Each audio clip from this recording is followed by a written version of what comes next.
Salam sejahtera kekasih-kekasih Kristus dimanapun saudara-saudara berada. Segala kemuliaan bagi Allah atas kasih pemeliharaannya bagi kita semua, sehingga kita diberi kesempatan untuk kembali berjumpa lewat pelayanan kasih Badan Pekerja Sinode Wilayah 4 Gereja Toraja, lewat Saat Teduh Malam edisi Senin 2 November 2020. Dari tempat kita masing-masing, mari kita menikmati hadirat Allah.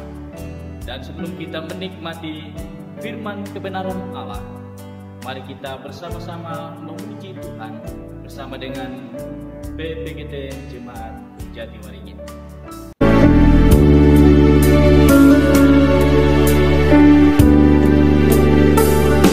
Seperti rusa yang haus, rindu aliran sungaimu.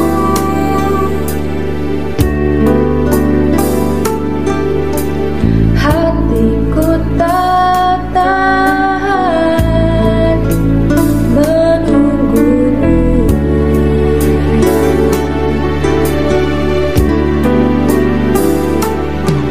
Bagai tanda gersang menanti datangnya hujan,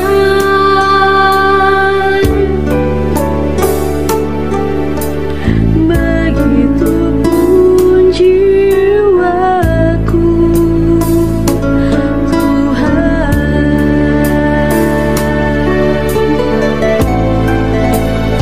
Hanya Engkau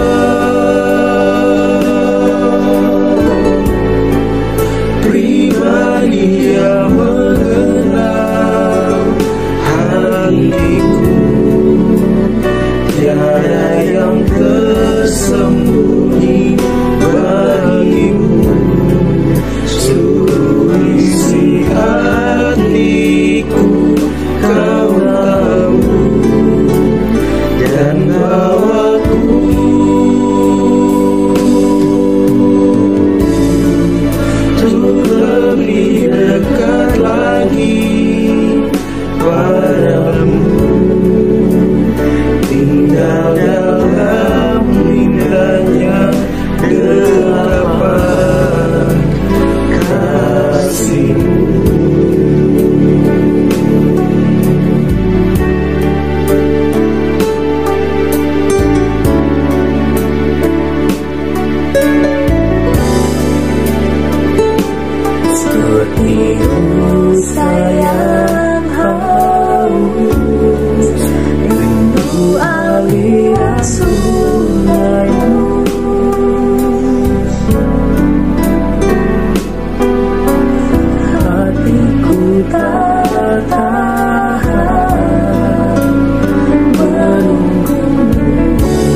marilah kita memohon hikmat dan tuntunan Roh Allah yang kudus. Mari kita berdoa. Ya Bapa yang rahmani dan rahimi, Bapa pencipta langit dan bumi serta sekalian isinya, Raja semesta alam, Raja hati kami, hidup kami, kepadamu lah segala hormat dan kemuliaan atas segala kasih cinta Tuhan yang terus Engkau nyatakan sebagai wujud kesetiaan Tuhan atas janjinya sendiri. Ya Bapa di surga, dalam kesempatan ini kami anak-anak-Mu rindu untuk mendengarkan, merenungkan bagian dari firman kebenaran-Mu untuk meneguhkan kami, menguatkan kami dalam menapaki hari-hari anugerah Tuhan yang masih Engkau perkenankan kami alami. Ya Bapa di surga, tuntunlah kami dengan Roh Kudus-Mu, sehingga kami dapat mengerti dan memahami firman-Mu, dan kami dapat memeliharanya dalam kesempatan yang Tuhan anugerahkan bagi kami semua. Ampunilah dosa kami Tuhan, dan layakkan kami senantiasa menjadi anak-anak-Mu yang boleh datang mendengarkan sabda-Mu yang suci. Di dalam nama Tuhan Yesus firman yang hidup, kami berdoa dan mengucap syukur. Amin. Saudara-saudara kekasih Kristus, bagian firman Tuhan yang akan kita nikmati bersama-sama pada malam hari ini, saya akan bacakan dari Kejadian pasal 28 ayat 16 sampai 19. Kejadian pasal 28 ayat 16 sampai 19. Ini bagian dari perikop mimpi Yakub di Betel. Firman Tuhan, ketika Yakub bangun dari tidurnya, berkatalah ia, sesungguhnya Tuhan ada di tempat ini, dan aku tidak mengetahuinya. Ia takut dan berkata, alangkah dahsyatnya tempat ini. Ini tidak lain dari rumah Allah. Ini pintu gerbang surga. Keesokan harinya pagi-pagi, Yakub mengambil batu yang dipakainya sebagai alas kepala dan mendirikan itu sebagai tubuh dan menuang minyak ke atasnya. Ia menamai tempat itu Betel. Dahulu nama kota itu Luz. Demikian firman Tuhan. Yang berbahagia adalah kita semua yang diberi kesempatan untuk mendengarkan lalu memeliharanya dalam kehidupan kita masing-masing, di segala tempat dan di segala waktu yang Tuhan izinkan kita nikmati bersama-sama. Amin. Ibu bapak saudara-saudara kekasih Kristus, kita akan menikmati pengajaran dari firman Tuhan yang telah kita baca bersama-sama dengan tuntunan tema merespon mimpi indah. Merespon mimpi indah. Siapa yang pernah bermimpi indah? Katakan saja, kita semua pernah mengalami mimpi indah. Rasa-rasanya ketika kita mengalami sebuah mimpi yang indah, kita ingin bermimpi terus. Dan ketika kita terbangun, kita akan segera kaget. Aduh, ternyata saya cuma bermimpi. Ini menggambarkan bahwa kita ingin terus berada menikmati mimpi indah tersebut. Namun kenyataannya kita akan terbangun dari tidur dan mimpi itu selesai. Lalu biasanya ada respon yang akan kita lakukan, yang akan kita kerjakan ketika kita terbangun. Paling tidak menceritakan kepada saudara-saudara kita, terhadap teman-teman dekat atau kerabat kita atau sahabat kita. Wow, semalam saya bermimpi indah. Begitu. Sepertinya tidak enak rasanya tanpa berbagi suasana yang indah itu, walaupun hanya mimpi. Nah, dalam bacaan kita ini berkisah atau bercerita, dikisahkan tentang bagaimana Yakub dalam perjalanannya, dalam pelariannya menghindari saudaranya Esau, hendak melarikan diri dari Berseba ke rumah kerabatnya, keluarganya, yaitu Laban. Dalam perjalanan itu dikisahkan bahwa ia telah melalui perjalanan sehari lamanya. Kalau kita hitung-hitung dalam perjalanan sehari itu kira-kira 12 mil. Jauh.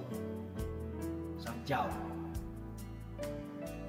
Sampailah ia kepada sebuah tempat di mana ia harus beristirahat. Anehnya bahwa tempat itu bukan sebuah penginapan yang luar biasa seperti hotel berbintang 5, tetapi justru tempat yang berbintang-bintang karena beratapkan langit, berselimutkan dingin, dan bisa saja terjadi ada ancaman-ancaman binatang buas dari sekitar.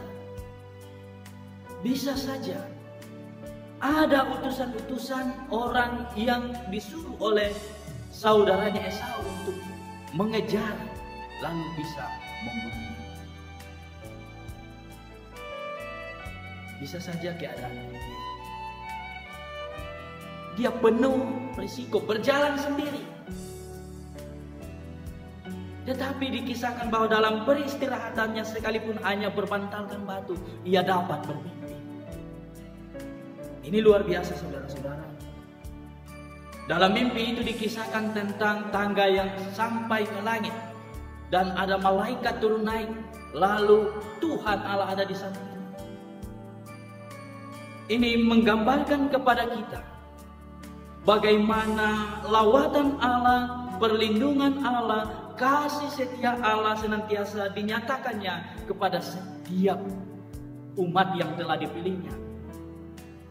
Apa yang terjadi di bumi senantiasa diketahui oleh langit atau surga. Apa yang dialami oleh umat Tuhan di bumi diketahui oleh Tuhan di surga.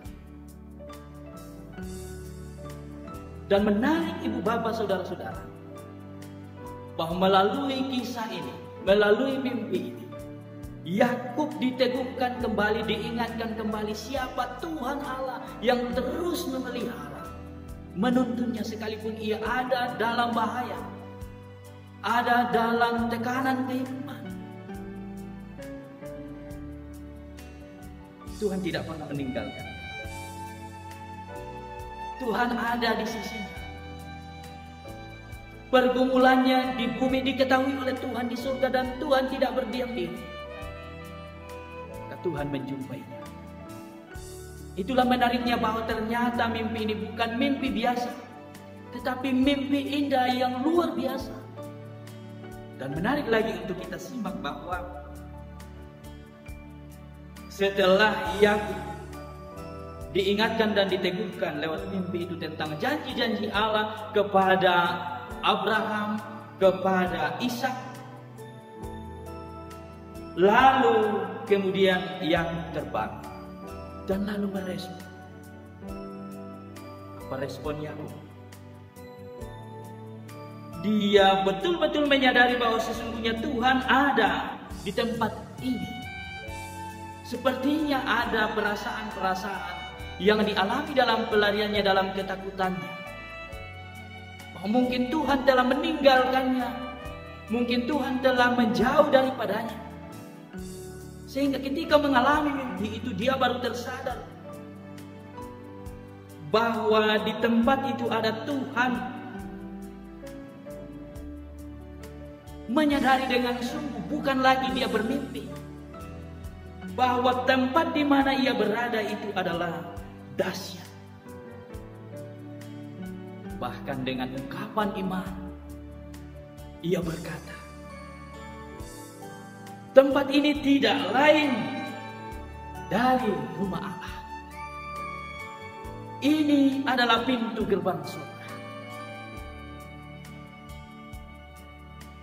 Lalu pagi-pagi ia mengambil batu yang dijadikan sebagai bantal itu dan mendirikan sebagai sebuah tugu dan menuang minyak ke atasnya. Dan kemudian menamai tempat itu Betel. Yang sebelumnya tempat itu bernama Luz.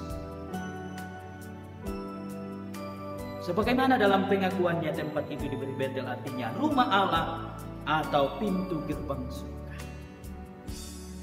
Dalam pesiaraan hidup mengalami tantangan dan rintangan, tetapi juga mengalami berkat, dia merespon dengan luar biasa. Ternyata di sini ada Tuhan, di sini rumah Tuhan, di sini pintu gerbang surga. Dan ketika firman Allah di Nats lain mengatakan bahwa kita ini adalah bait suci Allah, itu dapat disejajarkan bahwa tubuh kita ini adalah rumah Allah. Kehidupan kita ini, kesempatan untuk kita nikmati ini adalah pintu gerbang surga. Sehingga dalam menapaki, dalam mewujudkan tingkah laku, tindakan kita sehari-hari, terwujudlah kehidupan yang sungguh-sungguh mencerminkan sebagai rumah Allah, di mana orang akan betah, akan senang bersama dengan kita. Melalui tutur kata kita, kehidupan kita, perjumpaan kita dengan orang lain, orang merasa bahwa wah, serasa ini adalah pintu gerbang surga.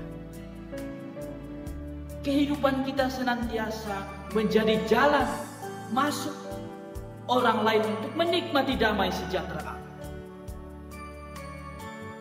Di tengah-tengah situasi pandemi yang sudah hampir setahun, dengan perjalanan kehidupan seakan-akan dikejar-kejar oleh virus yang tak kelihatan itu,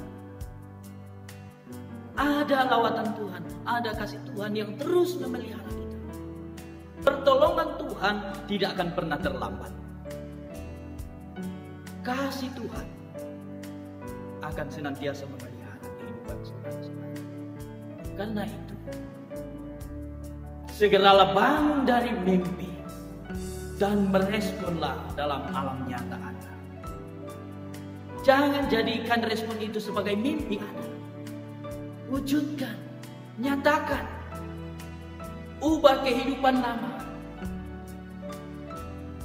ubah nama tempat yang dulu itu, yang dulu disebut Luz, ubah menjadi Betel. Kalau dulu Anda belum mengalami perjumpaan khusus dengan Tuhan, sekarang sudah. Jadi apa yang Anda khawatirkan? Apa yang saudara-saudara takutkan? Hidup saudara adalah pintu gerbang surga. Biarlah hidup saudara terbuka untuk banyak orang masuk ke dalam, menikmati hadirat Tuhan. Jangan menjadi penghalang bagi orang. Jangan menjadi batu sandungan bagi sesama. Jangan menutup pintu gerbang surga itu dengan kekerasan hati, dengan kesombongan, dengan keangkuhan. Tapi mari sungguh-sungguh melanjutkan kehidupan anugerah Tuhan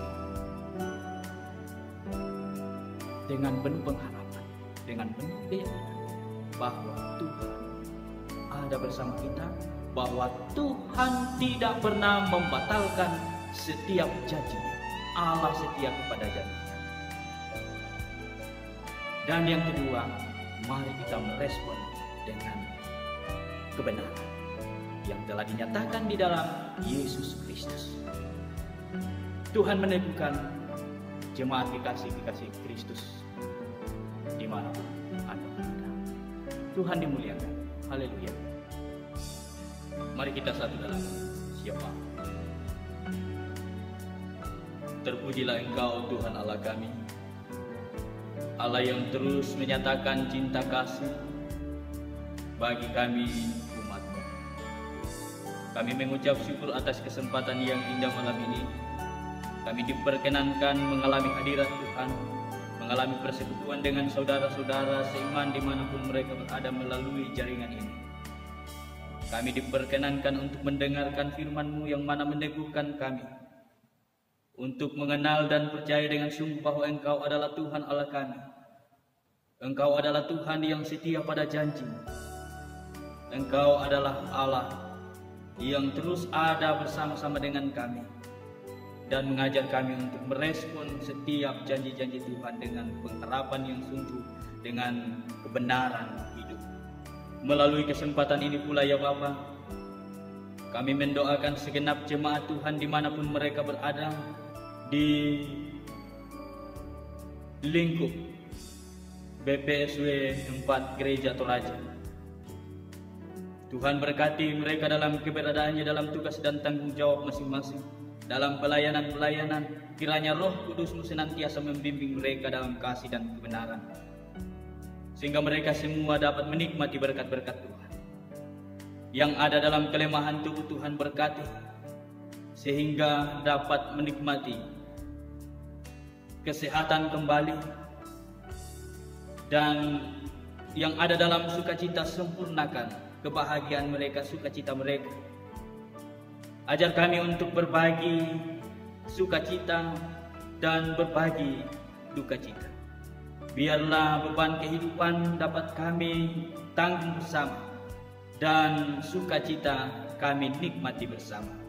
Dan nama Tuhan terus kami puji dan muliakan. Kami berdoa untuk pelayanan-pelayanan yang akan kami lakukan ke depan, baik di lingkup wilayah, di lingkup klasis, dan di jemaat-jemaat pun secara umum gereja atau raja dimanapun berada. Berkati pelayanan-pelayanan kami semua, biarlah menjadi berkat bagi banyak orang.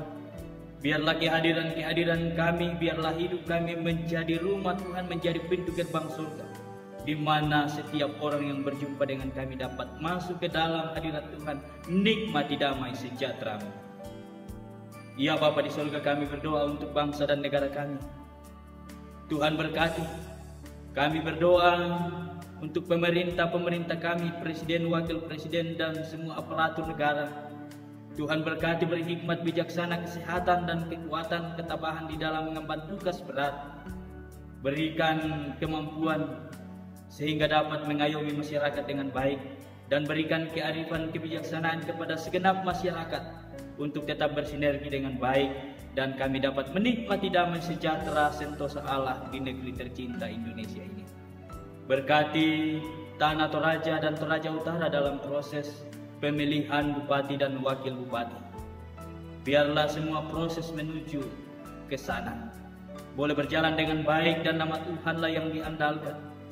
Senantiasa taat kepada-Mu dalam proses yang dilalui, dan di sanalah Engkau akan curahkan berkat-berkat. Ya Bapa di surga, kami berdoa untuk situasi khusus yang kami alami hampir setahun ini ya Tuhan, dengan mewabahnya virus COVID-19. Kami tetap berpengharapan bahwa Tuhan tetap melawat kami, melindungi kami, sehingga kami tetap mengangkat tugas pelayanan kami dengan hikmat dan kearifan yang asalnya daripada-Mu. Ya Bapa di surga, pulihkanlah bangsa dan negara kami ini.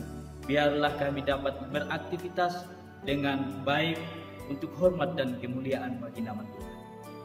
Berkati kami malam ini ketika kami dalam istirahat ya Bapa, dan kami dapat menikmati bagaimana Tuhan memulihkan tenaga kami yang lelah dalam seharian beraktivitas. Esok pagi Engkau karuniakan kami, Engkau membangunkan kami dengan semangat kehidupan yang baru, dan kami senantiasa mengucap syukur kepada Bapa di surga. Inilah syafaat kami, sempurnakanlah ya Bapa, karena kami datang kepada-Mu di dalam satu nama, yaitu Tuhan Yesus Kristus, Sang Kepala Gereja, Juru Selamat kami yang hidup. Amin. Demikianlah perjumpaan kita lewat saat teduh malam hari ini. Tuhan memberkati kita semua. Tuhan dimuliakan.